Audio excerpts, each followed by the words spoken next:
What's going on, folks? Ted from Nerd Immersion here, and we have an update on Ray Winninger's comments. Again, I made a video about this where we talked about how it seemed like he was no longer in charge of Dungeons and Dragons. We didn't really know why. He has officially tweeted about it himself, kind of giving us that information.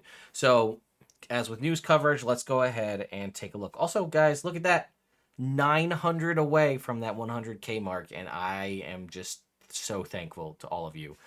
By the way, I did promise that I was going to be doing all of my backlog of giveaways. I will be filming those videos this week, so be on the lookout. Stay, if you join the Nerd Immersion Discord, there's a link in the description.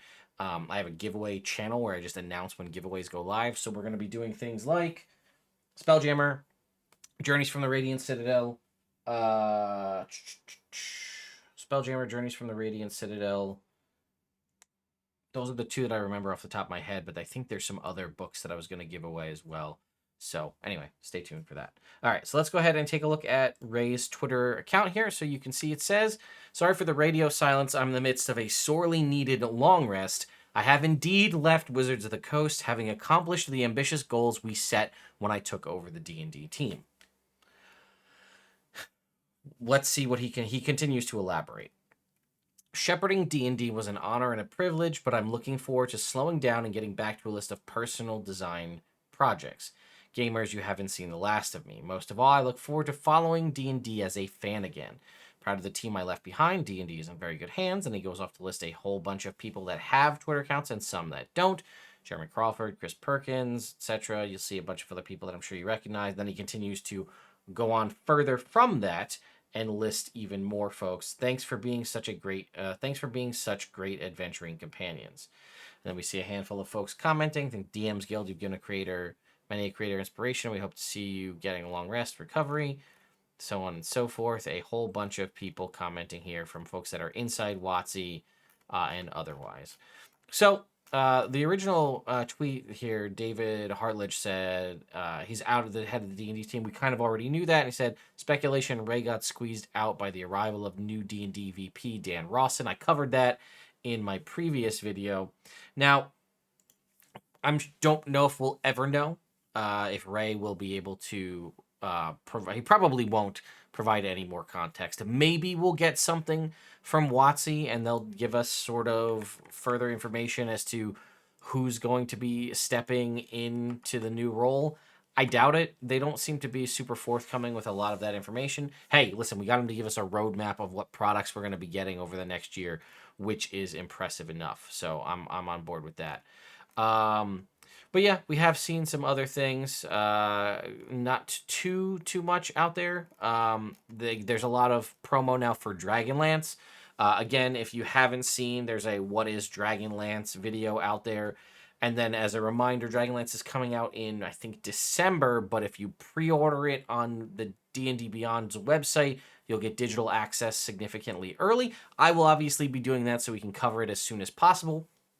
We have not really been given any information, as far as I know, further about what's going to be contained within the Dragonlance book itself. Again, I'll pull it up here just to show you. Here is the D&D Beyond pre-order page. Also, as a reminder, there are technically 3 different versions of this book. Maybe we'll cover that in a separate video just to not get it muddied in with this. But anyway, be on the lookout for more coverage for Dragonlance coming soon. So anyway, I hope this little update, again, feel free to speculate in the comments what's going on, why they kind of squeezed Ray out or Ray chose to leave. As a frame of reference, he was heavily involved in all of those promo videos talking about 1D&D, right? If you go back and watch those trailers, he's in those videos. So in my opinion, it seemed like there was going to be some longevity to his career because he only started maybe a year ago, if that. He wasn't in the role for very long, unless they brought him in for a task. He came in, he did the task, and then they're transitioning him out.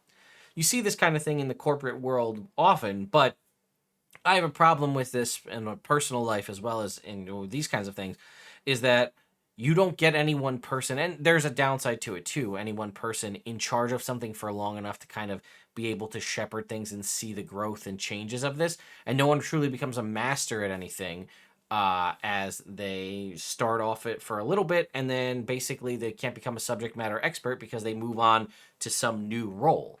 And that's something, again, like I said, I see that all the time in my personal life with my company, where people transition every couple years, and then like there's nobody with the knowledge that's continued throughout. So I guess that could be a bad thing too in the world of game design. If you get somebody that's really stuck in their ways and they don't want to adapt and change, then again, some people may see that as a positive, other people may see it as a negative. I don't know. It did seem like it was a short stint, and for what it's worth, I did really enjoy Ray being the head of Dungeons and Dragons. He was very forthcoming with information. He was very eager and willing to respond to tweets. Maybe more so than he should have. I don't know, but like if there's a couple of instances where I tweeted directly to him to clarify about something that was announced or something like that, and he, with almost no hesitation, was able to provide a response to that tweet, which was amazing. And then it allowed me to make even more content on what the response was. So I really appreciated the degree of kind of open communication that he provided. So I don't know. I'm interested to see what stuff comes from him in the future. Perhaps maybe I'll even be able to reach out to him for whatever his new endeavors are to help promo or review and things like that, whatever new products he's working on. So anyway, thank you all so much for watching, and I'll see you next time.